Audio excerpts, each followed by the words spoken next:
Bismillahirrahmanirrahim. Assalamualaikum warahmatullahi wabarakatuh. Alhamdulillah, sahabat Wahyu semua, kita berjumpa kembali dalam bincang bersama sahabat Wahyu. Mudah-mudahan kita semua diberikan kesehatan dan mudah-mudahan Allah memberikan kita ridhonya dan sholat serta salam semoga senantiasa terlimpah dan tercurah kepada baginda Rasulullah Muhammad SAW. Baik, sahabat Wahyu semua, kita ketahui beberapa minggu terakhir ini ada berita, kabar yang menyatakan bahwa, awalnya, NU menerima, pemberian izin tambang, oleh pemerintahan Jokowi. Jadi, ada ormas, ditawarkan untuk mengelola tambang. Jadi pemberian izin ini, dianggap sebagai taktik kooptasi dan mendapatkan dukungan politik serta meredam potensi konflik. Nah, setelah, pengurus besar Nahdlatul Ulama memutuskan menerima izin usaha pertambangan yang ditawarkan pemerintah, kemudian disusul oleh, PP Muhammadiyah dan juga Persis beberapa hari yang lalu juga menerima dan ini juga, hari ini kita ketahui ada berita terbaru bahwa MUI juga sedang mengkaji kemungkinan ikut kelola tambang dari pemerintah. Nah, jadi tema kita yaitu rejim populis menjerat ormas dengan tambang. Nah, untuk itu saya akan dibersamai oleh Bang Rocky. Beliau adalah narasumber tetap bincang bersama sahabat Wahyu. Assalamualaikum warahmatullahi wabarakatuh. Bang Rocky apa kabar? Waalaikumsalam warahmatullahi wabarakatuh, Bung Wahyu, kabar baik. Masya Allah, alhamdulillah. Baik Bang Rocky, apa pendapat Bang Rocky dengan, adanya, tawaran pemerintah memberikan izin tambang kepada beberapa ormas? Awalnya, NU menerima, langsung menerima. Kemudian Muhammadiyah sedikit malu-malu, tapi pada akhirnya sekarang menerima, disusul oleh Persis dan kita ketahui bahwa, hari ini ada berita bahwa MUI sedang mengkaji, sepertinya juga akan tertarik dengan tawaran untuk mengelola tambang batu bara ini. Kira-kira apa tanggapan Bang Rocky terkait, kondisi ini Bang Rocky? Ya, saya menyapa dulu para pemirsa sahabat Wahyu di berbagai penjuru negeri. Semoga semua dalam keadaan sehat walafiat dan mendapatkan rezeki yang barokah dari Allah Subhanahu wa taala. Amin ya Allah. Nah, sebagaimana kita tahu di negeri ini memang tambang luar biasa Allah anugerahkan nikmat ya kepada kita. Eee, Hampir semua tambang ada di sini, dari tambang minyak, gas, mineral batu bara, emas, bahkan timah, nikel, dan seterusnya. Selama ini memang dikelola oleh, korporasi atau Mhm, perusahaan-perusahaan, baik perusahaan asing, ada sebagian juga perusahaan nasional. Nah, itu pun sebenarnya secara konstitusi, itu sudah tidak sesuai dengan amanah konstitusi. Karena dalam mmm, amanah konstitusi itu kan, sebagaimana pasal 33 itu diamanahkan bahwa bumi, air, dan kekayaan alam yang terkandung di dalamnya dikuasai oleh negara dan digunakan sebesar-besarnya untuk kemakmuran rakyat, kemakmuran masyarakat iya, Indonesia.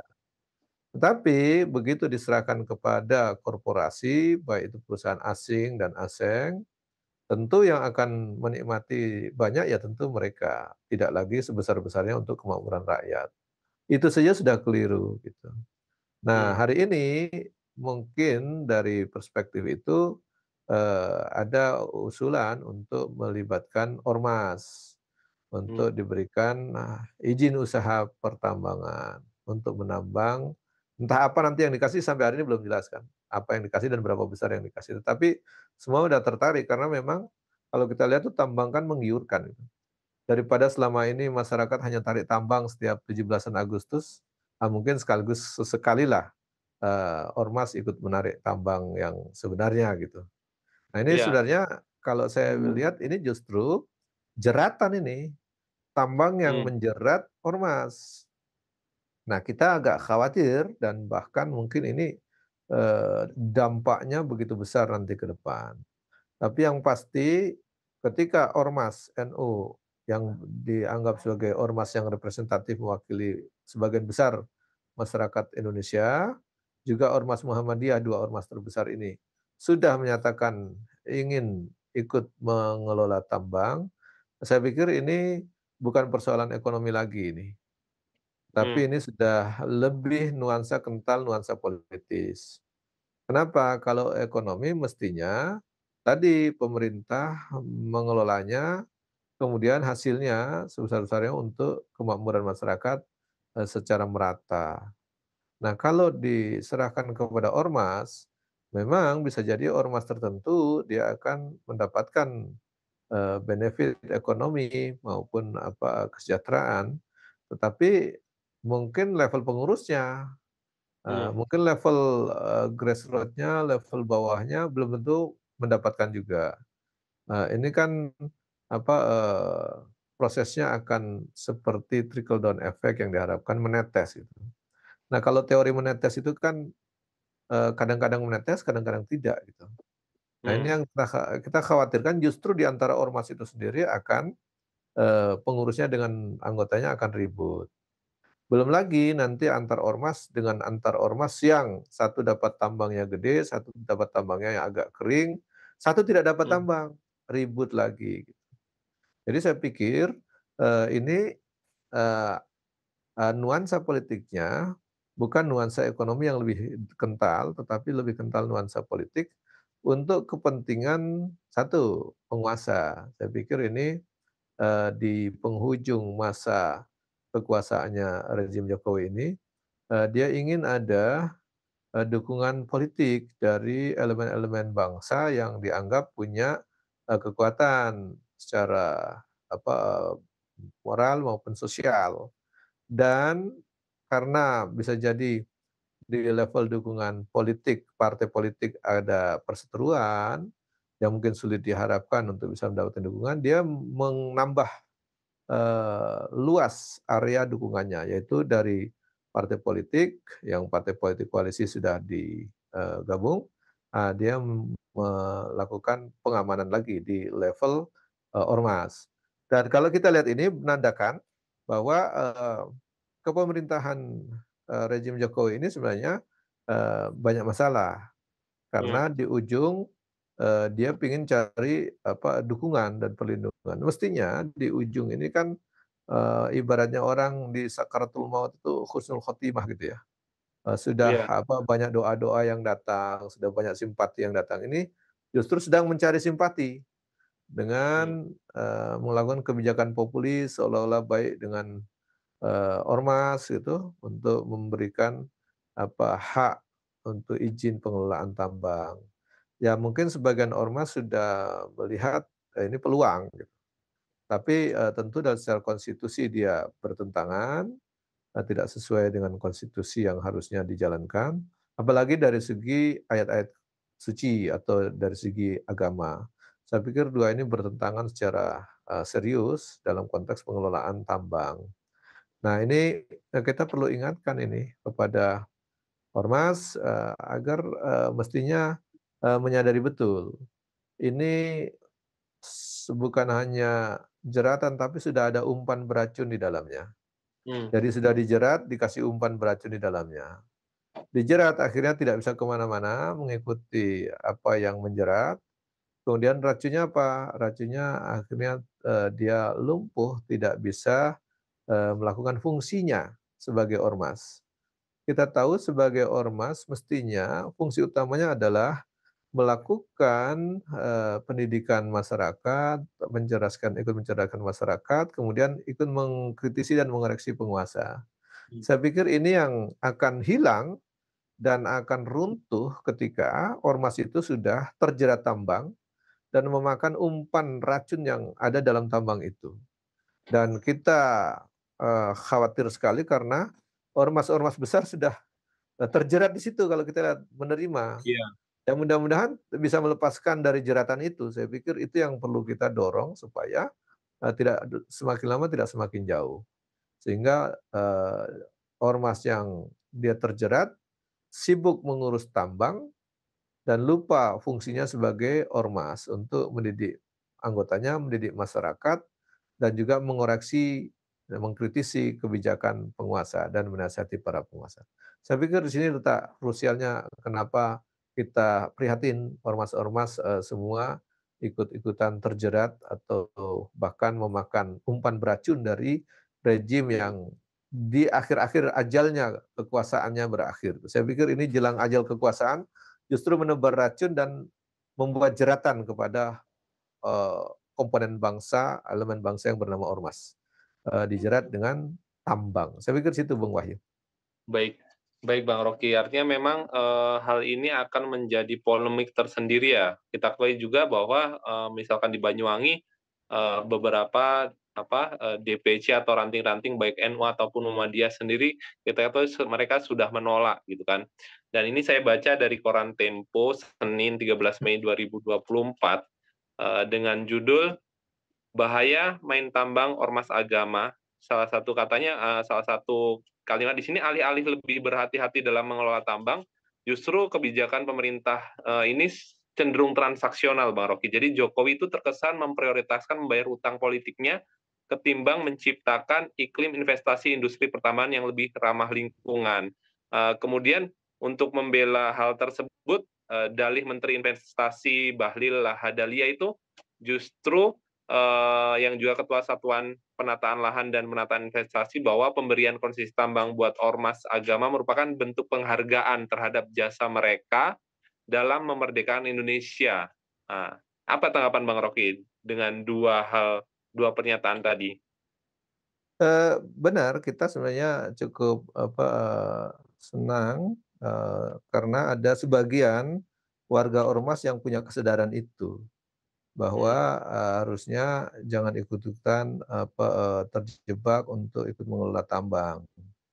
Nah, tetapi ada angin surga yang, puji-pujian yang dikeluarkan oleh rejim sebagai umpan beracun tadi, bahwa, mengatakan bahwa ini penghargaan, iya, karena ikut memperjuangkan kemerdekaan negeri ini dan seterusnya lah. Itu bisalah dibuat 1001 kalimat yang, membuat orang terkesima, para pimpinan-pimpinan ormas untuk, merasa bangga ikut memperjuangkan. Tetapi kan bukan karena berjuang itu untuk berebutan tambang, saya pikir ini yang penting juga untuk diluruskan. Justru kita berjuang mendudukkan negeri ini supaya menjalankan fungsinya sebagai negara dan pemerintah yang mengelolanya, untuk menjalankan amanah konstitusi dengan baik, yang juga amanah itu tidak boleh melanggar ayat-ayat suci, ayat-ayat kitab suci. Saya pikir di situ yang letak krusialnya. Jadi kalau ada anggota ormas yang punya kesadaran bahwa ini berbahaya, saya pikir itu, bagus diingatkan terus. Dan itu mhm, menunjukkan bahwa kebijakan ini adalah kebijakan untuk mengkooptasi ormas dan bahkan memecah belah, dalam tubuh ormas itu sendiri. Akhirnya di dalam tubuh ormas itu ada pro kontra. iya, Akhirnya kita bisa melihat, akan ada keguncangan di tubuh ormas itu. Mungkin ada di dalam ormas itu yang agak idealis, kemudian dia menolak, akhirnya pecah dia, gitu. Dan ada sebagian masyarakat juga yang mungkin, merasa idealis akhirnya bentrok. Secara pemikiran, berseberangan dulu, nanti secara aktivitas lain bisa berlanjut itu, gitu. Nah itu kan, kita belum, melihat lebih besar mhm, bahwa kecemburuan ormas-ormas lain yang tidak mendapat, eee, izin, tambang tadi gitu. tambah dulu ya, It iya, ini baru dari kalangan ormas itu sendiri sudah terjadi, pemicu untuk terjadi konflik di dalamnya.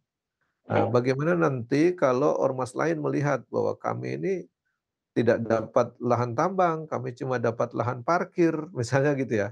mhm, Padahal kami juga termasuk berjasa kepada negeri ini, kan makin ramai itu. iya, Khawatir nanti akan terjadi, bentrok di antara, perpecahan sosial masyarakat akan jadi lebih meluas lagi gitu.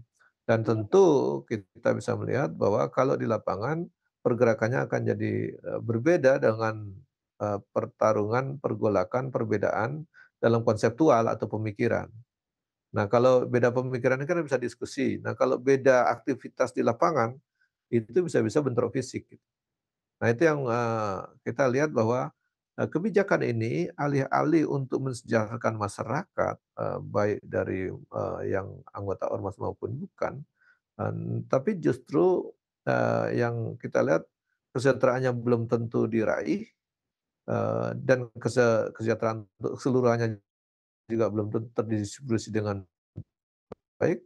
tapi yang pasti udah akan ada memicu konflik. Baik konflik di internal ormas maupun konflik antar sesama ormas. Saya pikir ini yang harus dihati-hatiin oleh pemerintah, harusnya dipikirkan dengan sungguh-sungguh. Dan kalau tadi dibilang bahwa ini hanya sekedar untuk balas jasa politik karena dukungan dalam demokrasi kemarin mendapatkan suara atau memenangkan kontestasi, saya pikir justru jauh lebih berbahaya lagi. Karena Hmm, akhirnya pengelolaan negeri ini hanya berdasarkan, eee asas balas budi gitu. Balas budi ya, politik yang akhirnya pelayanan kepada masyarakat, "Tunggu dulu, Anda tuh dulu masuk di grup saya atau bukan?" Gitu, "Anda mendukung saya atau bukan?" Akhirnya tidak ada lagi kesetaraan dalam warga negara ini bertentangan dengan konstitusi juga. Jadi saya pikir ini, kebijakan-kebijakan rejim populis yang nampaknya baik kepada rakyat, populer di mata rakyat, tetapi membahayakan jauh lebih besar ke belakang efeknya, yang bisa jauh lebih berdampak buruk bagi kehidupan berbangsa bernegara ke depan. Termasuk juga meruntuhkan modal sosial atau, di dalam masyarakat kita yang sebenarnya hari ini, cukup guyup, cukup kompak. Nah ini dipicu nanti tidak modal sosialnya runtuh, tidak kompak lagi bisa jadi akan ada clash sosial ataupun bentrok antar anggota ormas dengan dalam anggota ormasnya sendiri. Bahkan yang lebih berbahaya adalah bentrok atau clash di antara anggota ormas dengan anggota ormas yang lain. Saya pikir kalau itu terjadi justru yang rugi adalah negeri ini. Begitu Bung Wahyu. baik baik. Kemudian sebenarnya siapa Bang Rocky yang diuntungkan? Artinya seperti yang Bang Rocky sampaikan, rakyat sendiri, pada akhirnya akan menerima apa ya, getahnya saja, nanti, belum ada apa, belum terjadi apa, konflik yang, apa, antar ormas, ada yang satu kebagian, lahan parkir saja misalnya, tapi satu dapat tambang batu bara, kemudian nah kira-kira dengan hal-hal seperti ini siapa yang paling diuntungkan? Apakah pemerintah ataukah ormasnya mungkin di bagian, yang menikmatinya, atau siapa Bang Rocky? Ya kalau kita bedah, yang pasti dirugikan adalah rakyat. Kedua, karena mereka tidak akan mendapatkan, keadilan kesejahteraan yang, Mmm, merata. Kedua, negara ini dirugikan, karena mestinya pendapatan hasil-hasil tambang itu ke kas negara dulu, baru nanti dia menjadi kekayaan negara dan itu distribusikan kepada seluruh masyarakat dan dinikmati oleh sebesar-besarnya untuk kemakmuran rakyat, itu tidak terjadi. Karena bisa jadi, ormas pun karena, tidak punya profesionalisme akhirnya bekerja sama dengan perusahaan-perusahaan lagi gitu. Jadi ini, kerusakan lingkungan bisa akan lebih parah, pengelolaan semakin tidak profesional, keuntungannya tidak langsung diberikan kepada seluruh rakyat Indonesia, tetapi karena akan justru dinikmati. ada kemungkinan, rawan ada penumpang gelap gitu Bang Rocky Oh dengan, iya iya, sangat-sangat mmm, rawan. Karena kan, kita tahu yang pengalaman mengelola tambang kan korporasi, perusahaan-perusahaan itu. Bisa jadi ini, akal-akalan perusahaan untuk, menjerumuskan ormas. mmm, Akhirnya ormas tidak bisa mengkritik mereka lagi kan, persoalan lingkungan, iya, persoalan kerusakan sosial dan seterusnya, itu akhirnya ormas tidak bisa lagi. Termasuk mengontrol kebijakan pemerintah yang akhirnya menyerahkan kepada siapapun nanti tambah yang lain, tentu tidak bisa mengkritisi. Misalnya begini, kalau misalnya taruhlah, salah satu ormas, sudah mengelola tambang, kemudian ada pemerintah membuat kebijakan, bagi pengelolaan tambang yang lain, dia tidak bisa mengkritisi kebijakan pemerintah itu, orang dia sudah dapat tambang gitu. Kalau mmm, ada tambang dia yang dia kelola itu merusak lingkungan, dia nggak akan bisa bicara kritis sendiri, orang dia juga yang ikut merusak gitu, kira-kira. Jadi fungsi kritisme ini, fungsi untuk mengontrol pemerintah ini hilang semua. Ini yang dirugikan pasti rakyat Indonesia dan negeri ini. Kedua, siapa yang paling diuntungkan? Yang paling diuntungkan adalah penguasa dan korporasinya. mmm, Kenapa diuntungkan? Dia mendapatkan kestabilan politik. Minimal tidurnya nyenyak lah, nggak ada lagi yang kritik-kritik gitu, kira-kira gitu. Mau tambang ada yang longsor, tambang ada diambil siapa, nggak ada yang kritik-kritik lagi karena hampir semua sudah dapat tambang, gitu, kira-kira gitu. mmm, Kita nggak tahu lagi nanti ormas-ormas lain yang, dikasih tambang gitu. Tentu ibaratnya dia begitu dikasih kan nggak bisa lagi bicara kritis kepada rejim karena sudah mendapatkan, hadiah untuk pengelolaan tambang. Saya pikir ini yang menjadi persoalan seriusnya itu. Dan kalau, dibilang siapa yang paling diuntungkan adalah rejim yang sedang berkuasa. dia bisa tidur nyenyak karena tidak ada lagi ormas-ormas yang menjalankan fungsinya untuk mengkritisi dia, mengoreksi kebijakan dia, maupun, melakukan nasihat kepada, penguasa itu sendiri. Nah, disitulah justru memang yang paling diuntungkan, rejim yang sedang berkuasa. Siapa yang paling dirugikan? Ya tentu masyarakatnya. Begitu rejim yang berkuasa dia tidak ada yang mengkritisi, dia akan membuat kebijakan suka-suka gitu. Bisa kebijakan itu lebih jalim, bisa kebijakan itu merugikan lingkungan, bisa kebijakan itu merusak tatanan sosial, bisa kebijakan itu tidak melindungi masyarakat, kebijakan yang tidak pro kepada rakyat, tapi pro kepada oligarki, tidak lagi ada yang mengkritisi. Itu yang saya bilang bahwa kebijakan akan berjalan lurus, pemerintah tidak akan ada lagi yang mengkritisi. Itu sudah aman duluan dari sisi ormas. Nanti kalau ada aktivis per orang lebih mudah lagi karena hanya individual, tinggal diamankan atau kalau tidak dikriminalisasi saja menggunakan Mmm, aparat penegak hukum. Saya pikir dengan begitu pemerintah tidak akan bekerja keras lagi, untuk melayani masyarakat dengan, sungguh-sungguh karena, tidak ada lagi yang memantau dan mengkritisinya. Ini saya pikir kerugian paling besar bagi negeri ini, bagi bangsa, bagi negara, juga bagi masyarakat. Di situ Bung Wahyu. baik. Baik, pertanyaannya kemudian bagaimana mestinya Bang Rocky, sikap masyarakat, dan para aktivis terhadap kebijakan Jokowi ini dengan memberikan izin tambang kepada ormas Bang Rocky? Iya, mestinya, para aktivis, memberikan edukasi kepada masyarakat, kepada publik bahwa kebijakan ini sengaja membuat kebijakan yang populis di akhir masa jabatannya, di jelang ajalnya kekuasaan rejim Jokowi ini justru membuat kebijakan yang populis di mata rakyat, tetapi membahayakan masyarakat. Ini yang diungkap. Di mana letak bahayanya tadi saya sudah bilang itu potensial menjadi, pemicu, konflik antar, anggota ormas, antar sesama ormasnya, maupun nanti antara ormas dengan masyarakat. Itu harus dijelaskan kepada publik. Kemudian harus diingatkan juga kebijakan ini, populis di mata publik tapi berbahaya, justru merusak sendi-sendi kehidupan masyarakat. Di mana, fungsi kontrol sosial hilang karena ormasnya sibuk ngurusi tambang nanti gitu, tidak Mmm, sibuk mendidik umat. Kita khawatir umat nggak ada yang mendidik lagi, memberikan nilai-nilai moral, mendidikan nilai-nilai kecerdasan, karena tentu nilai-nilai kritis akan hilang karena sudah sibuk ngurusi tambang. Nah ini kerugian paling besar. Jadi, ini harus diungkap oleh aktivis maupun ormas yang masih belum, terjerat tambang, masih bisa bicara lantang, harus disampaikan supaya, publik bisa memahaminya dan menyadarinya supaya tidak mendukung kebijakan seperti ini. Ini kebijakan bukan hanya bertentangan dengan konstitusi, tapi yang paling berat adalah melanggar ayat-ayat kitab suci. Terutama dalam mmm, kitab suci agama Islam ya, ajaran Islam itu kan, tambang itu memang tidak boleh diserahkan kepada perusahaan, kepada individu, atau kepada ormas, tidak boleh, harus dikelola oleh negara dan digunakan sebesar-besarnya untuk kemakmuran masyarakatnya atau warganya. Di sini yang harus dijelaskan, ya sikap kita mendorong, para aktivis untuk terus menyuarakan ini, supaya menolak kebijakan ini, bahkan mungkin, didorong supaya kebijakan ini tidak berjalan, yang merugikan masyarakat, sehingga bisa direvisi, minimal tidak membuat kebijakan di akhir masa jabatannya, membuat kebijakan populis tapi membahayakan masyarakat ke depannya. Itu mungkin yang harus kita dorong kepada masyarakat, kepada publik, kepada ormas-ormas yang belum terjerat oleh tambang tadi. baik, artinya memang di dalam Islam, ini tidak diperbolehkan atau istilahnya haram hukumnya ya Bang Rocky memberikan pengelolaan tambang kepada ormas. Apakah memang dahulu, pernah terjadi Bang Rocky? Atau memang sama sekali tidak pernah terjadi? Iya, di dalam, ajaran Islam, itu dengan tegas disampaikan oleh Rasulullah Muhammad SAW dalam sebuah hadis, yang menyatakan bahwa al-muslimuna syuraka'u fis salas, al-kala Mmm, wal ma wan nar. Jadi, eee kaum muslimin itu berserikat di dalam 3 hal.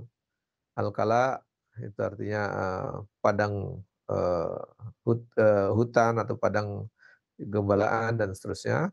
eee, al al-ma berarti air, jadi Mhm, tambang air itu nggak boleh dikuasai, laut, danau, dan seterusnya nggak boleh dikuasai, itu milik umum, milik masyarakat umum. mhm, Semua berserikat di situ punya hak yang sama. Kemudian nar itu barang tambang yang menyangkut energi dan seterusnya. Nar itu kan mhm, api ya, termasuk energi di dalam, termasuk barang tambang yang melimpah, termasuk di dalamnya di situ.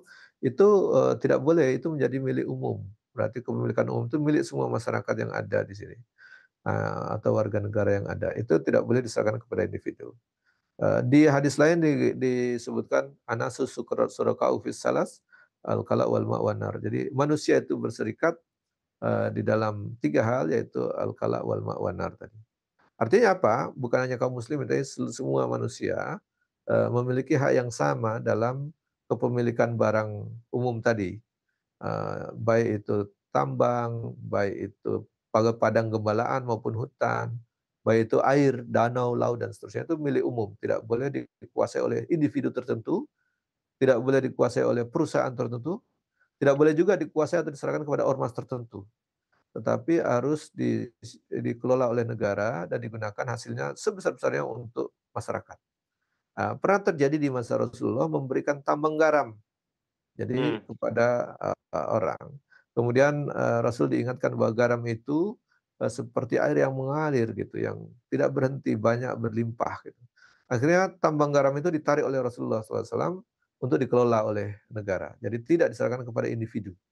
Ini menjadi, dasar bahwa memang tidak boleh menyerahkan tambang, menyerahkan, barang yang berlimpah, yang sebenarnya milik umum atau milik semua masyarakat, kepada individu maupun kepada perusahaan, maupun kepada ormas. Tetapi harus dikuasai oleh negara, dikelola oleh negara, dan hasilnya nanti yang diserahkan kepada masyarakat. Jadi jangan menyerahkan itu kepada ormas, nanti dia akan mendapatkan sendiri dan seterusnya. Nah, itu nggak boleh. Itu sama dengan mhm, begini, ada seorang ayah dalam keluarga, dia punya kewajiban untuk, mengelola apa potensi yang ada di keluarganya, dia serahkan kepada anaknya, karena malas mengurusnya gitu. "Udahlah nak, kau kelolalah kebun kita," misalnya. Padahal ini harusnya kewajiban orang tua untuk mengelola, kemudian nanti hasilnya baru dibagikan kepada anak-anaknya. Padahal anak-anaknya masih kecil yang tidak punya, kompetensi untuk mengelola tambang atau mengelola kebun dan seterusnya, ini yang harusnya, menjadi kewajiban orang tua untuk mengurusnya. Nah, dalam hal ini untuk tambang itu memang kewajiban negara untuk menguasai, mengelola, dan mendistribusikan hasilnya sebesar-besarnya kepada rakyat. Jadi hasilnya lah yang dibagikan kepada masyarakat, bukan tambang yang dibagikan kepada masyarakat. Ini kekeliruan yang, menurut saya sangat fatal, kebijakan yang, tidak berdasarkan, bahkan kebijakan yang menabrak konstitusi, dan bahkan kebijakan yang menabrak ayat-ayat konstitusi dan ayat-ayat kitab suci. Dalam hal ini kitab suci umat Islam untuk ajaran-ajaran Islam, ini bertentangan karena memang mestinya tambang itu tidak diserahkan kepada individu, tidak diserahkan kepada perusahaan, tidak diserahkan kepada ormas, mhm. tetapi harus dikelola oleh negara dan hasilnya yang nanti baru boleh diserahkan kepada masyarakat. Jangan terbolak-balik. Saya pikir itu Bung Wahyu. Baik, insyaallah begitu hebatnya sebenarnya Islam dalam, mempunyai apa, kebijakan pengelolaan, sumber daya alam, namun memang, saat ini belum bisa diterapkan. Mudah-mudahan kita semua bisa mendakwahkannya agar Islam ini bisa menjadi, aturan yang berlaku. Baik Bang Rocky, tadi adalah pertanyaan terakhir, tapi sebelum kita tutup, kami ingin mendengarkan closing statement dari tema kita, rejim populis menjerat ormas dengan tambang. Silakan Bang Rocky. Ya, jadi closing statement saya begini, kenapa hari ini tambang bisa diserahkan kepada perusahaan, kepada ormas, bahkan mungkin kepada individu? Karena kita sedang menggunakan sistem ekonomi maupun sistem pemerintahan yang tidak berdasarkan, kitab suci, tidak berdasarkan ayat-ayat kitab suci, tidak berdasarkan dengan syariat Islam. Kita punya konstitusi saja dilanggar, apalagi kitab suci gitu. Jadi ini Betul. rejim ini, rejim yang tidak taat kepada konstitusi, tidak taat juga kepada kitab suci. Saya pikir ini, perlu kita ingatkan supaya, kita bisa mendapatkan barokah dari langit dan bumi, karena suatu negeri yang diurus dengan ketaatan kepada Allah, Allah akan melimpahkan barokah dari langit dan bumi. Nah, hari ini pengelolaan tambang itu bisa jadi tidak mendapatkan barokah kalau dikelola tidak sesuai dengan syariah. Bisa jadi hanya menimbulkan kekacauan, menimbulkan kerusakan lingkungan dan seterusnya. Oleh karenanya sudah saatnya kita, mendorong pemerintah maupun penguasa untuk kembali menggunakan, standar syariat Islam atau hukum-hukum Allah yang sesuai dengan kitab suci, untuk syariat Islam yang memang bisa melindungi kita, mendapatkan barokah dan seterusnya. Dan itu memang kita, yang kompatibel menggunakan sistem adalah sistem pemerintahan, sistem politik, sistem ekonomi, yaitu sistem ekonomi Islam, sistem pemerintahan sistem pemerintahan Islam yang kemudian kita dengar istilah khilafah itu. Saya pikir kalau dengan sistem khilafah akan mau menerapkan syariat Islam. Karena kita menggunakan sistem demokrasi memang tidak, mendukung penerapan hukum-hukum Islam di situ. Saya pikir di situ persoalan kita yang serius, saya pikir ini, tambang ini harus segera dikelola sesuai syariat. Demikian, assalamualaikum warahmatullahi wabarakatuh. Waalaikumsalam warahmatullahi wabarakatuh. Baik, terima kasih Bang Rocky dan kepada sahabat Wahyu semua, atas tema kita terkait rejim populis menjerat ormas dengan tambang. Mudah-mudahan ini menjadi, materi yang menguatkan kita betapa rusaknya ketika, Indonesia khususnya, pengelolaan tambangnya diberikan justru kepada, ormas bahkan korporasi-korporasi yang sudah ada. Mungkin itu saja yang bisa kami sampaikan.